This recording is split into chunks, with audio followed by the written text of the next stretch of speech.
ማደርገው ነገር ማስተምረው የምጸልየው የምተነበየው ትንቢት ባለጠጋ ካላደረገ ማድረግ ያለብን ነገር ልጆችን እንደዚህ ነው። ቅዱስ ጊዮርጊስ ጠዋት አልነበርክም አሁን ስዕል ከየት መጣ ሲሉ ከስዕሉ ቃል ተሰምቶ ሚኒሊክን ልረዳ አድዋ ሄጄ ነበር። ቅድስት ድንግል ማርያም ቃሉ ራሱ ክላሽ ያደርጋል እኮ ስጠራው ቅድስት ድንግል ማርያም ካልኩ በኋላ ልጆች አላት ወይ ስል በጣም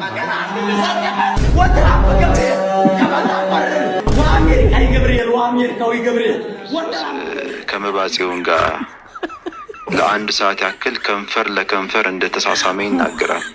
እስኪ ስለዚህ አስረዱ፣ ምንድነው እኛ የምንማረው የሚል ነገር ተነሳ። አማላጅ ቅዱሳን ሳይሆኑ ክርስቶስ ነው። አሁን ተመልከት እንግዲህ አማላጅ ቅዱሳን ናቸው ብለን ስንናገርኛ ወይም ደግሞ ቅዱሳን አማላጅ ናቸው ብለን ስንናገር ስለኛ ይጸልያሉ፣ ይለምናሉ። ሰላም የተወደዳችሁ ቅዱሳን በያላችሁበት ከእግዚአብሔር አብ ከአባታችን ከጌታችንም ከኢየሱስ ክርስቶስ ጸጋና ሰላም ለሁላችሁ ይሁን። ዛሬም እንደተለመደው በአጫጭርና በአዳዲስ ቪዲዮዎች ወደ እናንተ መጥቻለሁ። ለዚህ ቻናል አዲስ ሆናችሁ ሰብስክራይብ እና ሼር በማድረግ ይህንን ቪዲዮ እንድትመለከቱት በጌታ ፍቅር ጠይቃለሁ። እስከ ፕሮግራም ፍጻሜ ድረስ አብራችሁን ቆዩ። መልካም ቆይታ። ማደርገው ነገር ማስተምረው የምጸልየው የምተነበየው ትንቢት ባለጠጋ ካላደረገ ማድረግ ያለብን ነገር ልጆችን እንደዚህ ነው ነገር 4 በ4 አንድ አይነት 10 ብር ስለሚሸጥ የሆነ ስፍራ ውስጥ ቁጭ ብለህ አትመገብ። 10 ብር ሃይላንድ በደንብ ስሙኝ። አንድ አይነት 50 ብር የሚሸጥበት ቦታ ላይ በየቀኑ አትገኝ።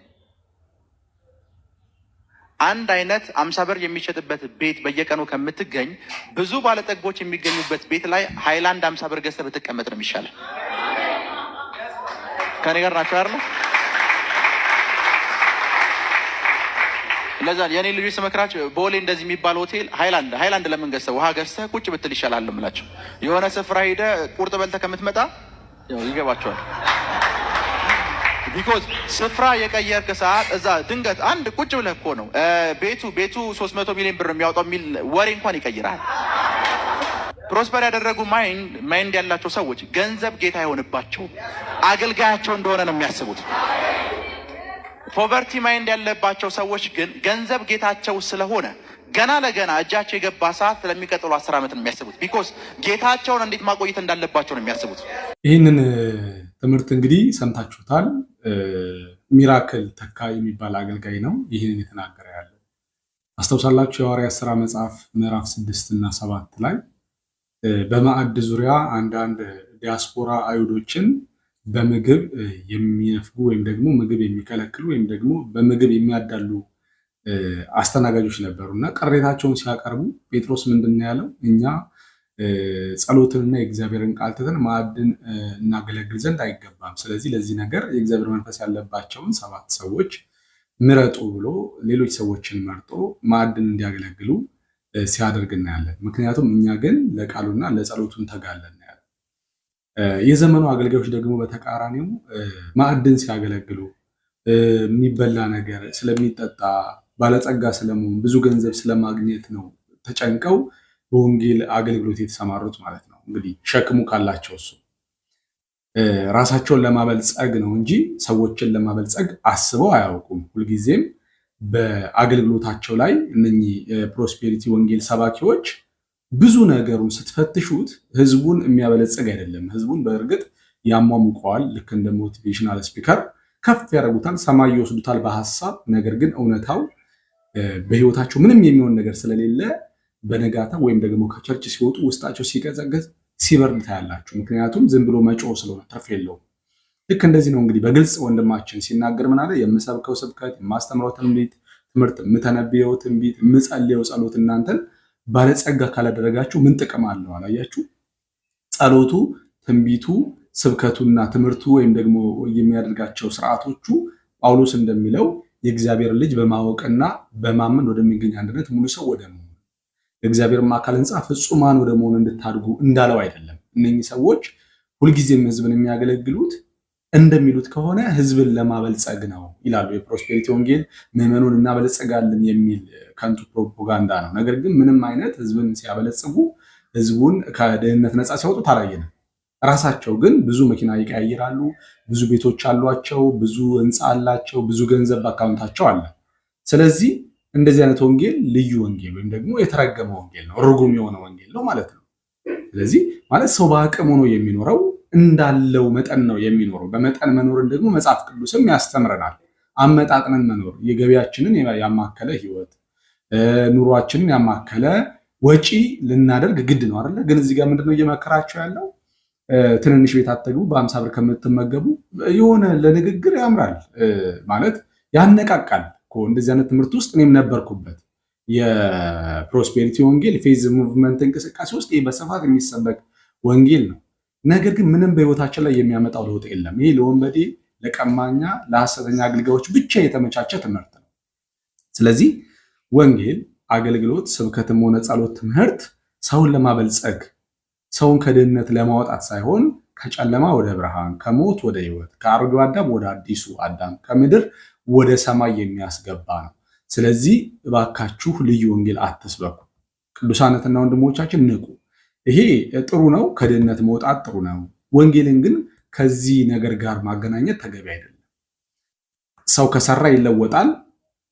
ሰው አእምሮውን በእግዚአብሔር ቃል ካበለጸገ፣ በማስተዋል የሚንቀሳቀስ ከሆነ፣ አእምሮውን ካሰራው ስራ ሰርቶ ይለወጣል። ነገር ግን ወንጌል አይለውጥም፣ ሰውን አይለውጥም እያልን አይደለም። ግን ወንጌል ከምድራዊ ነገር ጋር የተያያዘ አይደለም። አታሳፉት ከዚህ ምድር ነገር ጋር። ስለዚህ ወንጌል ስለ ዘላለም ህይወትና ስለ ክርስቶስ ኢየሱስ ነው የሚያወራው ባካችሁ። እና እንደዚህ አይነት ወንጌል በጣም ክፉ የሆነ ትውልድን የሚያበላሽ ወንጌል። ትልቅ አባቶች ነው የነገሩኛል።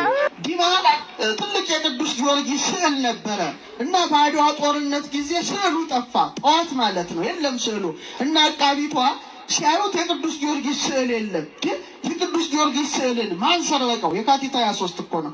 ማን ሰረቀው? የት ገባ ብለው በጣም አዝነው ሲመለሱ አመሻሹ ላይ እዛው ቦታ ላይ ስዕሉ ተመልሶ ቁጭ ብሏል።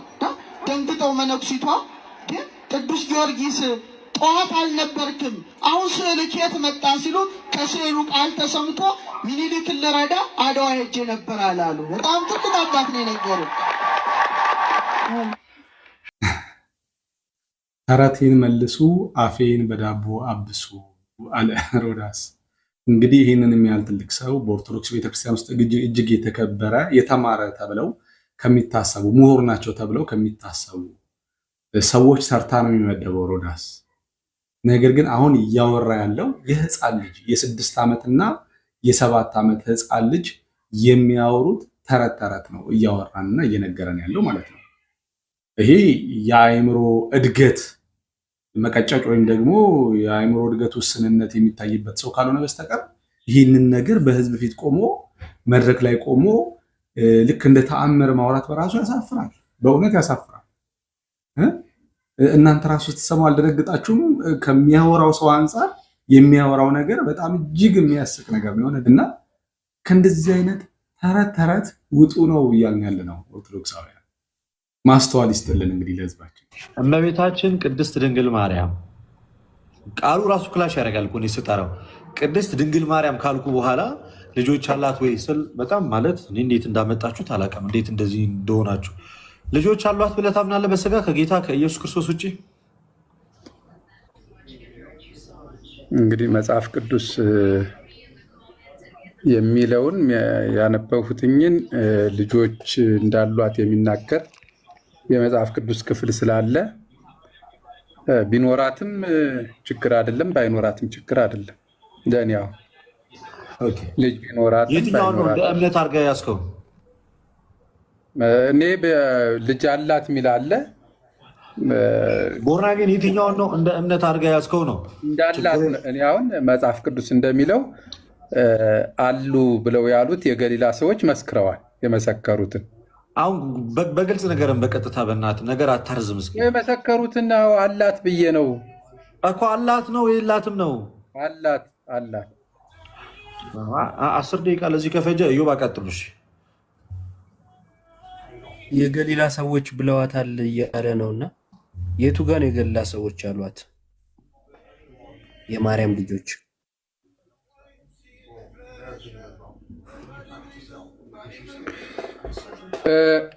ማቴዎስ ወንጌል ምዕራፍ 13 የገዛ ሀገሩ ነው የሚለው። ያው ገሊላ አይደል እሱ ችግር የለውም። እሺ ማቴዎስ 13 ላይ ማቴዎስ 13 ስንት ላይ 50 ምናምን 55 አዎ 55 ላይ እሺ ምን አይነት ቃል ነው የምንፈልገው?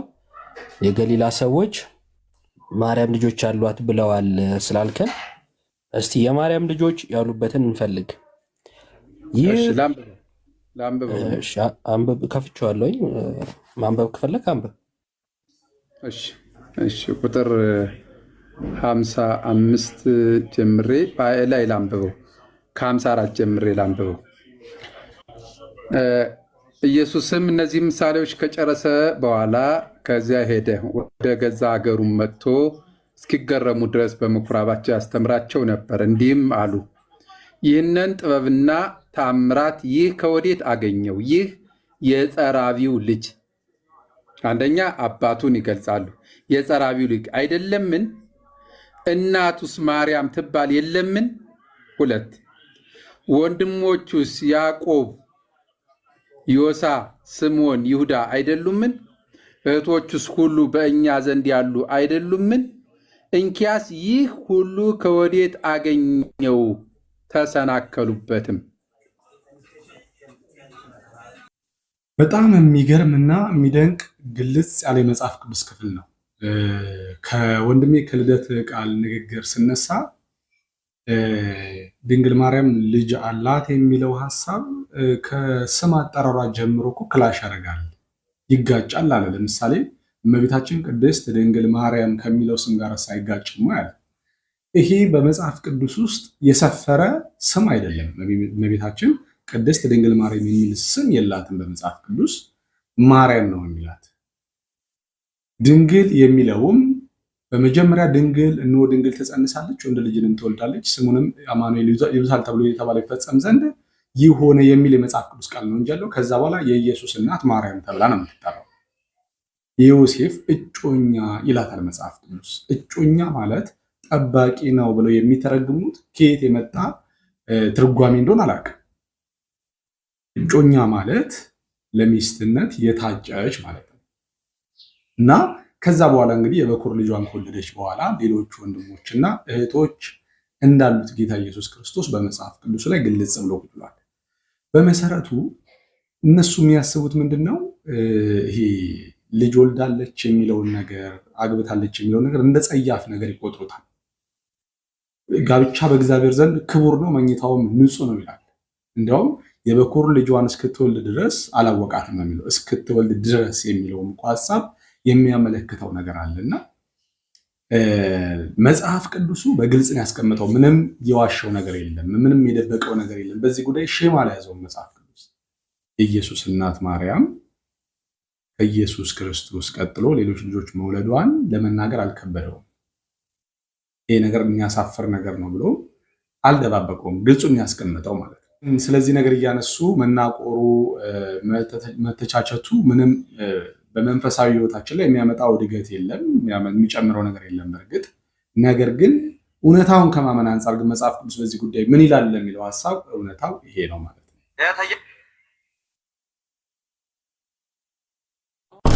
ተጀምሯል።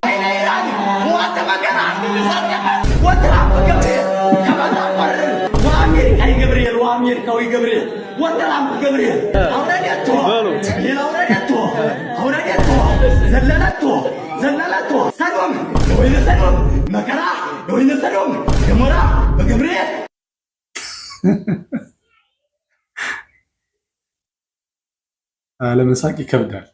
በጣም የሚያዝናና በጣም የሚያስቅ ነገር ነው የሰማሁት። አሜሪካዊ ገብርኤል ትራምፕ እያለ ነው እንግዲህ በግዕዝ እያሞካሸ ያለው ማለት ነው። አብሾ ይባላል። አብሾ መንፈስ ነው። መንፈሱ ሲቆጣጠራቸው የሚያደርጉት ነገር ነውና በጣም የሚያሳዝን ነው። ጥያቄና መልስ ነው ያለው። የመጨረሻ አንድ ጥያቄ ልጠይቅ ይፈቀድልኛል? ይቻላለሽ። ኦኬ። በገድለ መባጽዮን ገጽ 156 ላይ ኢየሱስ ክርስቶስ ከመባጽዮን ጋር ለአንድ ሰዓት ያክል ከንፈር ለከንፈር እንደተሳሳመ ይናገራል። እስኪ ስለዚህ አስረዱ። ምንድን ነው እኛ የምንማረው?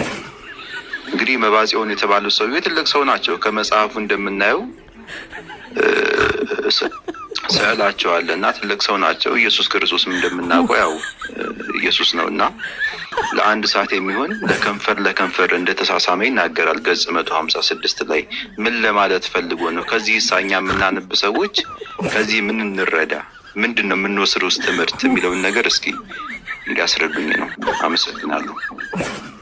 በጣም ጥሩ ነገር ለመባጽዮን ከእግዚአብሔር ጋር ከመዋደዱ እግዚአብሔር ጋር ድንቅ ስራውን ከመስራቱ ለእሱ ታማኝ ሆኖ በመገኘቱ እግዚአብሔር የመውደድን ለመግለጽ እንጂ በሌላ ሲስተም እንዳልሆነ ይገባናል። ነገር ግን መጽሐፉን ገድሉን ራሱን አዘጋጅተን ይዘን አንተ ባልከው ነው መንገድ የተረጎመው ወይንስ በሌላ መንገድ ነው የሚለውን አይቼ በትክክል ባስረዳ ነው የሚሻለኝ። ስለዚህ ሰላም ሆንልኝ። ኦኬ።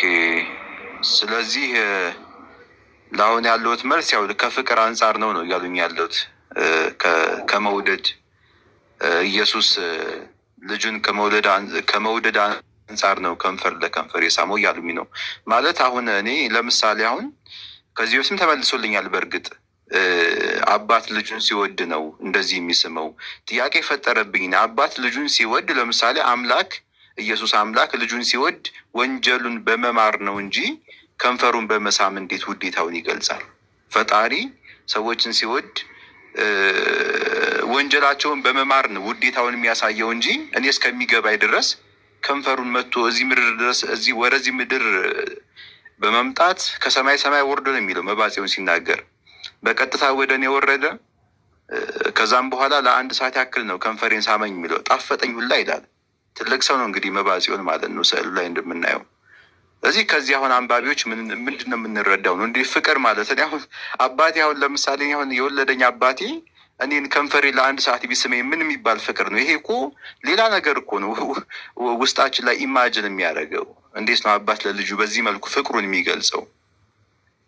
እና የነገር ጥያቄ ፈጥሮብኝ ነው። ስለመለሱልኝ አመሰግናለሁ። ያው እንደው ያለውን ነገር ይሄ ነው። እናመሰግናለን። ግን ይህን መልስ አልመለሱልኝም። ስለዚህ የመጨረሻ አንድ ጥያቄ ልጠይቅ። አይ በቃ ይሄኛውን ስላልመለስኩልህ ነገ በፕሮግራም አንብበን መተን መልሰን ሌላውን ደግሞ ብንጠያየቅ ይሻላል። ነገ ስንት ሰዓት ይገባሉ? ሁል ጊዜ 3 ሰዓት ላይ እንገባለን አብዛኛውን ጊዜ። ስለዚህ ምዕራፉን ቁጥሩን ነግረህናል። እስኪ መጽሐፉን ደግሞ እኛ ብዙ ጊዜ መጽሐፍቶቹ የተለያዩ ቦታ ላይ ስለሚገኙ በየእጃችን ላይ ብዙዎቻችን ላይ መጽሐፍቶቹ አይገኙም። ከዚህ አንጻር ላይብረሪ ገብተን መጽሐፉን ይዘን በስነ ስርዓት አንብበን ትክክል አንተ በምትለው ነው ወይ የተገለጸው የሚለውን ነገር አይተን ብንመልስ ነው የተሻለ የሚሆነው ማለት ነው። ኦኬ እኮ አሁን የመጨረሻ ያልኳትን ጥያቄ ያው ለመመለስ ስላልተመቸወስ ለመመለስ የሆነ እንደው የሚመልሱልኝ ጥያቄ ካለ አንዴ የመጨረሻ እድል ይስጡኝና እንለያይ። ስላልተመለሰች ጥያቄ መምህር ልጠይቅ የመጨረሻ አንድ ጥያቄ። እስቲ ይህንን ቪዲዮ የሰማችሁ ቅዱሳናትና ወንድሞቼ ምንድን ነው የምንማረው ከዚህ? ይሄንን ካልተቃወሙ ይህንን መጽሐፍ ማስረጃ አድርጎ በዘመኑ የምንፈራውን በሽታ ወደ ሀገራችን እንዲገባ ያደርግም። በአውሮፓውያን ዓለም የምንመለከተው ወንድ ለወንድ ሴት ለሴት የሚለውን ጋብቻ የሚያበረታታ ነው። ይህ ፈጽሞ ጽዩፍ የሆነ ነገር ነው እና ይህንን ተሳስቷል፣ ይሄን አንቀበልም፣ ማውገዝ አለብን ብሎ እንደማውገዝ እንደ እውነት አድርጎ ተቀብሎ ይህንን ነገር ለሰዎች ማስተማር እጅግ በጣም አጸያፊና ወንጀልም ነው በሀገራችን ሕገ መንግስት መሰረት ደግሞ እና ይህንን የሚያነብ ሰው ሊማር የሚችለው ነገር ሌላ ነው። ይሄ አባት ልጁን እንደሚስማ የ3 ወር የ5 ወር የ1 ዓመት ህፃናት ልጆችን ዝም ብሎ አባት ሊስም ይችላል። ግን ከእግዚአብሔር አባትና ከኛ ልጅነት ጋር የሚያያይዘው አይደለም። አንደኛ ወንድማችን እንዳለው እግዚአብሔር ለኛ ያለውን ፍቅር የገለጠበት መንገድ ሌላ ነው። ለኛ ያለውን ፍቅር የገለጠበት ኃጢአታችንን በመተው በመስቀል ላይ ራሱን በመስጠት ስለኛ በመሞት በመሰቀል ነው ፍቅሩን የገለጸልን እንጂ በዚህ መንገድ አይደለም። እና ይሄ ነገር ሌላ ትምህርት የሚሰጥ ነው። ሌላ ሰዎችን ወደ ሌላ ነገር የሚመራ ነው እና መወገዝ አለበት። አዋልድ መጽሐፍ ውስጥ ያሉ የተበላሹ ትምህርቶች መወጋት አለባቸው። አዋልድ መጽሐፍ የተባለው ራሱ ወጥቶ መቃጠል አለበት እና እንግዲህ ቄሱም መልሳቶ ዝም ሲል ታያላችሁ አይደለ? መልሱን ሳይመልስ ነው ጥያቄውን ያቋረጠው ማለት ነው። አክቹዋሊ የተቀመጠው ቃል አማላጅ የሚለው ሳይሆን ስለ እነርሱም ሊያማልድ ዘወትር በሕይወት ይኖራል፣ ስለኛም የሚማልደው ክርስቶስ ኢየሱስ ነው ምናምን የሚል አይነት እንደነዚህ ነገሮች አሉ። ቃላቱን ጳውሎስ ስለተጠቀማቸው ጳውሎስን መናፍቅ ያስብሏል አያስብሎም። ቃላቱን ስለተጠቀመው ብቻ ማለት ነው ስለኛ የሚማልደው ስላለ። ወይም ደግሞ ምንድን ነው ፕሮቴስታንቲዝም ልክ ሲመጣ በምን አይነት መንገድ መጣ? አይ የሚማልዱት ቅዱሳን ሳይሆኑ የሚማልደው ኢየሱስ ክርስቶስ ነው፣ አማላጅ ቅዱሳን ሳይሆኑ አማላጅ ኢየሱስ ነው የሚል ነገር ተነሳ። አማላጅ ቅዱሳን ሳይሆኑ ክርስቶስ ነው። አሁን ተመልክት እንግዲህ አማላጅ ቅዱሳን ናቸው ብለን ስንናገር እኛ ወይም ደግሞ ቅዱሳን አማላጅ ናቸው ብለን ስንናገር ስለኛ ይጸልያሉ፣ ይለምናሉ እያለን ነው። ከዛ በኋላ አንድ ፕሮቴስታንት መጥቶ አይ ኖ አማላጅ እንደዛ ቅዱሳን አይደሉም ክርስቶስ ነው ካልክ፣ ስለዛ ቅዱሳን ይሰራሉ ብለን እኛ የምናምነው ላይ እዛ ላይ ክርስቶስን ከተትከው ማለት ክርስቶስን ከቅዱሳን ተርታ ከተትከው ማለት ነው። ስለዛ ለኛ አሁን ይሄ እንደ አደገኛ ርዕስ ሆኖ ሊያከራክርን ይችላል ማለት ነው። በዛ ምክንያት አሁን ይሄ የጦፈ ክርክር ሆነ፣ እዚህ የጦፈ ክርክር ሆነ። ምክንያቱም የሚያማልዱት ቅዱሳን ሳይሆኑ ኢየሱስ ክርስቶስ ነው እየተባለ ስለሆነ ማለት ነው። እኛ ደግሞ ቅዱሳን ያማልዳሉ ስንል ይጸልዩልናል፣ ይለምኑልናል ነው። በእነሱ ቦታ ከተትከው ያውም ደግሞ ቅዱሳን ይለምኑልናል ስንልም እኛ ለምነው የእግዚአብሔር ፈቃድ ደግሞ ይፈጸማል ነው። ስለዛ አይ ኖ እዛ ቦታ ላይ ያሉት ቅዱሳን አይደሉም፣ እሱማ የክርስቶስን ቦታን የሰጣችኋቸው ብላችሁ መክሰስ ጀመራችሁ። ለቅዱሳን የሰጣችሁት ቦታ የክርስቶስን ነው፣ የክርስቶስን ነጥቃችሁ ለቅዱሳን ሰጣችሁ አላችሁ። እኛ ደግሞ ቅዱሳን ምንድን ነው የምንለው? ይማሉልናል፣ ይጸልዩልናል፣ ይለምኑልናል፣ የሚሆነው ግን የእግዚአብሔር ፈቃድ ነው ብለን እናምናለን። ስለዛ አሁን ይሄ ከሆነ የክርስቶስ ቦታ ለእናንተ እና የክርስቶስንም አማላጅ ነው ስትሉ እንዲህ ከሆነ ይሄ አደገኛ አከራካሪ ነው። የሰቦርዲኔሽኒዝም ትምህርትም አለበት ውስጡ። ወልድ ከአብ ያነሰ ነው ያስብላል ብለን እንደዚያ ክርክሮች ሲኖሩ የነበረው በዚህ ምክንያት ነው። ስለዛ ከዚህ አንጻር ከሆነ ኢየሱስ አማላጅ ነው ወይ? አሁን እናንተ እንደምትሉት አይ ቅዱሳን አይደሉም ኢየሱስ ነው በምትሉት መልኩ ከሆነ አይደለም፣ ኢየሱስ አማላጅ አይደለም በፍጹም። በዚህ መልኩ ከሆነ የምትናገሩት ማለት ነው። አይ የለም እንደው ማስታረቁን ምናምን እንደው አንድ ጊዜ በመስቀል ላይ የሰራው ስራ አለ እሱ ለዘላለም ሕያው ሆኖ ይኖራል፣ እንደው እሱን ለመግለጽ እንደው አሁን ያማልዳል ብለን ተናገርን እያላችሁ ከሆነ ምንም የሆነ ቃሉ የተወሰነ ይሄ በተለይ የአማርኛው ቃል ምልጃ የሚለው ግዕዝም አይደለም አማርኛ ነው እንደሚታወቀው ይመስለኛል፣ እንግዲህ ካልተሳሳትኩ። ይሄ ቃሉ አሻሚ ነው፣ ስቲል አሻሚ ነው። አሻሚ ስለሆነ እኛ ቃሉን አንጠቀሙም። የአማላጅ የሚለውን በስም ደረጃ ቃሉን አሻሚ ከመሆኑ አንጻር ማለት ነው። ግን ሀሳቡ ላይ ግን እኛ የምናስተምረውን በቤተክርስቲያን ያለውን ትምህርት ሙሉ በሙሉ ተቀብላችሁ ያንን ቃል ስለተጠቀማችሁ ስለኛ ያማልዳል ብትሉም ለምሳሌ አሁን እሱ አይደለም ትልቁ ጭቅጭቅ ሆኖ የሚነሳው ያን አይደለም። እንግዲህ ወንድማችን አኬ ስለ ክርስቶስ ኢየሱስ ምልጃ ያብራራው ሀሳብ ነው። በመሰረቱ እኛ ክርስቶስ ኢየሱስ አሁን ያማልዳል የምንለው አንድ ጊዜ በመስቀል ላይ በሰራው ስራ ነው ብለን አይደለም የምናምነው። እንግዲህ አንዳንድ ወንጌላውያንም ውስጥ ያላችሁትና ወንድሞቼ እንድትሰሙኝ የምፈልገው ኢየሱስ ክርስቶስ አማላጅ ነው። ወንድማችን እንዳለው በትክክል አማላጅ ነው ተብሎ አልተጻፈም፣ የሚማልደው ተብሎ ነው የተጻፈው አለ። ዞሮ ዞሮ ያው ነው፣ አማላጅ ስለሆነ ነው የሚማልደው። ነገር ግን ኢየሱስ ክርስቶስ በሁለት አይነት መንገድ ነው አሁን የሚያማልደው ማለት ነው። አንደኛ አንድ ጊዜ በመስቀል ላይ በተሰራው ስራ ያማልዳል። እሱ ግን ለአማኞች አይደለም፣ ላላመኑ ሰዎች ነው። አንድ ጊዜ የማስታረቅን ቃል በክርስቶስ ኢየሱስ በኩል ስራውን ሰርቶ ቃሉን ለኛ ልኳል። ምክንያቱም መታረቂያ አድርጎ አቆመው ስለሚል በሮሜ መጽሐፍ ምዕራፍ 3 ከቁጥር 24 ጀምሮ ስታነቡት ይህንንም በእምነት የሚገኝ በደሙ የሆነ ማስተስሪያ አድርጎ አቆመው ስለሚል የክርስቶስ ኢየሱስ የመስቀሉ ስራ የቆመ ነው። ላላመኑ በሙሉ እንዲያማልዳቸውና ወደ መዳን እንዲያመጣቸው የቆመ ስራ ነው ማለት ነው። እስከ ዘላለም ድረስ ጸንቶ የቆመ ነው። ሮሜ መጽሐፍ ምዕራፍ 8 ቁጥር 34 ላይ ያለው ግን የሞተው ይልቁንም ደግሞ ከሙታን የተነሳው በእግዚአብሔር ቀኝ ያለው ደግሞም ስለኛ የሚማልደው ክርስቶስ ኢየሱስ ነው የሚለው ምልጃ ግን ሌላ ምልጃ ነው። እሱ ደግሞ ስለ እኛ የሚለው ስለ አማኞች ነው። ክርስቶስ ኢየሱስ በአሁን ሰዓት ስለ አማኞች የሚማልደው ምልጃ ነው። ይሄ ምልጃ ብዙዎች የሚስቱት ከምን አንጻር ነው? ክርስቶስ ኢየሱስ እንዴት ነው የሚያማልደው የሚለው ነገር ግራ የሚገባቸው ከምን አንጻር ነው? ክርስቶስ አሁን የት ነው ያለው ነው። ይሄ ምልጃውን ክርስቶስ ኢየሱስ በእኛ ውስጥ ሆኖ የሚማልደው ምልጃ ነው። የአማኞች ምልጃ ይሄ ነው። ምክንያቱም አባ አባት ብሎ የሚጮውን የልጁን መንፈስ በልባችሁ ላከው ይላል መጽሐፍ ቅዱስ በገላትያ መጽሐፍ ምዕራፍ 4 ቁጥር 8 ላይ ማለት ነው፣ ቁጥር 6 ላይ። ስለዚህ ጌታ ኢየሱስ ክርስቶስ በአብ ቀኝ ከተቀመጠ በኋላ አባ አባት ብሎ የሚጮህ የልጁን መንፈስ በየአማኞች ውስጥ ይልካል። ያውም ቆላሲስ መጽሐፍ ምዕራፍ 1 ቁጥር 27 ላይ የክብር ተስፋ ያለው ክርስቶስ በእናንተ ውስጥ መሆኑ ነው። ሚስጥሩም ይላል የክብር ተስፋ ያለው ክርስቶስ በእናንተ ውስጥ መሆኑ ነው። ክርስቶስ በእኛ ውስጥ ነው ያለው። ሁለተኛ ቆሮንቶስ 13 ቁጥር 5 ላይ ኢየሱስ ክርስቶስ ስለ እናንተ በእናንተ ውስጥ ይኖራል ተብሎ ስለተጻፈ፣ ስለዚህ ኢየሱስ ክርስቶስ አሁን ስለ እኛ የሚማልደው ሲል አሁን ስለ እኛ የሚማልደው እንዴት ነው ካላችሁኝ፣ በእኛ ውስጥ ሆኖ ስለ እኛ ይቃትታል ነው፣ ይጮሃል ነው።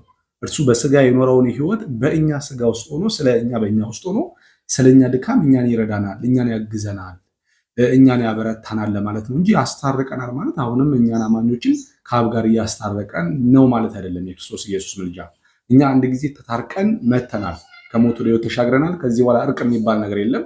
በሮሜ መጽሐፍ ምዕራፍ 5:1 ላይ እንግዲህ በእምነት ከጸደቅን በእግዚአብሔር ዘንድ በጌታችን በኢየሱስ ክርስቶስ ሰላም አለን፣ በእርሱም ደግሞ ወደ ቆምንበት ወደዛ ጸጋ በእምነት መግባት አግኝተናል ስለሚል እኛው ሰላም አለን፣ ታርቀናል። ከታረቅን በኋላ ታዲያ ክርስቶስ የሚማልደው ምልጃ ክርስቶስ ስለኛ የሚማልደው ምልጃ ምንድነው ካላችሁ፣ ቅዱሳንን ይመርዳል፣ የማገዝ ስለ እናንተ በእናንተ ውስጥ ይኖራል ተብሎ ስለተጻፈ ማለት ነው። ስለዚህ ክርስቶስ ኢየሱስ አሁን ለአማኞች የሚማልደው ምልጃ በእኛ ውስጥ ሆኖ ስለ እኛ ይቃትታል፣ አባ አባት ብሎ ይጮሃል፣ በድካማችን ይራራልናል፣ ያግዘናል፣ ያበረታናል ለማለት ነው ማለት ነው። እና ወንድማችን አኬ የሚልበት የመጽሐፍ ቅዱስ ሐሳብ ፈጽሞ የተሳሳተ ነው። የቅዱሳን ምልጃ ብሎ ሲያስብ ይሄ ለቅዱሳን የተሰጠው ምልጃ መጸለይ፣ ማስታረቅ ምናምን ተብሎ የተሰጠው ስህተት ነው። ለቅዱሳን ምንም ማለት እንደዚህ አይነት ስፍራ አልተሰጣቸውም በመጽሐፍ ቅዱሳችን። ነገር ግን አንድ ነገር መታወቅ አለበት። ቅዱሳን ያማልዳሉ ወይ? አዎ ያማልዳሉ። ነገር ግን መቼ? በህይወት በነበሩበት ጊዜ ወይም በህይወት በሚኖሩበት ጊዜ ያማልዳሉ። ለምሳሌ እኛ ልናማልድ እንችላለን። በምን አይነት መንገድ? ሁለተኛ ቆሮንቶስ መጽሐፍ ምዕራፍ 5 ከቁጥር 17 ጀምሮ እስከ 21 ድረስ ስታነቡት ማንም በክርስቶስ ቢሆን አዲስ ፍጥረት ነው፣ አሮጌው ነገር አልፎ እነሆ ሁሉ አዲስ ሆኗል።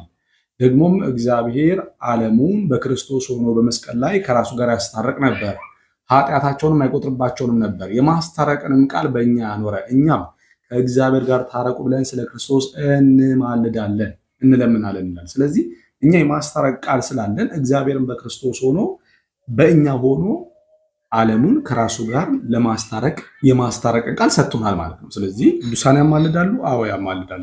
መቼ? በሕይወት እያሉ። ምንድነው የምልጃው ስራ? የማስታረቅ ቃል አለ፣ የክርስቶስ የማዳን ስራ።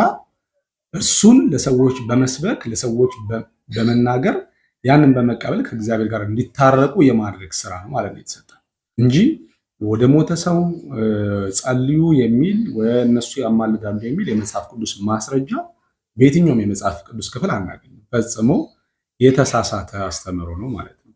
በኦርቶዶክስ ያላችሁ የተለያዩ መጽሐፍቶችን የምታነቡ የተለያየ የገድል መጽሐፍቶችን የምታነቡ ገድል ውስጥ እግዚአብሔር የለም።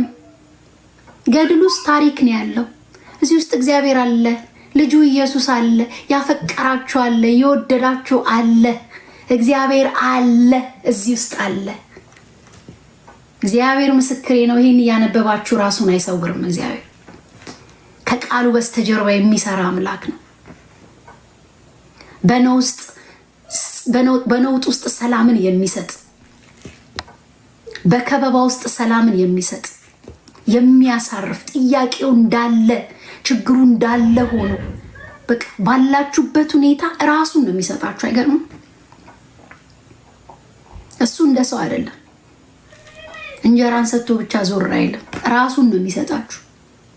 እግዚአብሔር ምስክሬ ነው። ዘፍጥረት ብላችሁ ጀምሩ። በኦርቶዶክስ እምነት ያላችሁ፣ በካቶሊክ ያላችሁ፣ በቃ በተሐድሶ ያላችሁ፣ በጴንጤዎችም እኛ ራሳችን ጴንጤ እንደኔ ያላችሁ ቃሉን እናንሳ በኢየሱስ ክርስቶስ ስም።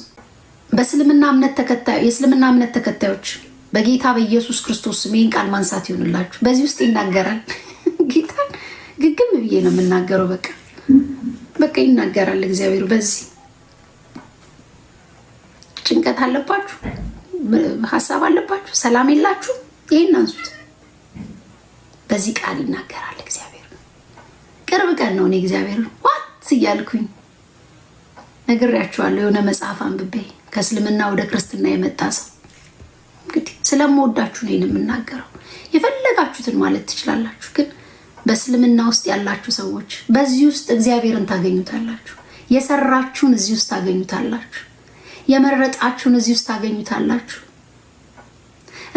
እንደ ፐዝል ብትንትን ያለባችሁን ነገር እዚህ ውስጥ ታገኙታላችሁ። ማን ነው አላህ? ማን ነው እግዚአብሔር? ማን ነው? በቃ በተለያየ ስም ጥሩት አለ። እዚህ ውስጥ ኢየሱስ አለ።